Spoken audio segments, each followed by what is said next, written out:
మా ఎంగయ్య మా ఎరవేసుకో మా ఓటుతో సీటుకి ఎరవేసుకో ఎంగయ్య మా ఎరవేసుకో మా ఓటుతో సీటుకి ఎరవేసుకో షేక్ షకాల షేక్ షకాల షేపులన్నీ నాకు దక్కాల అప్సర బాల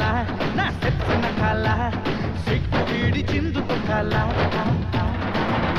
యమ యమ యమ యమ యమ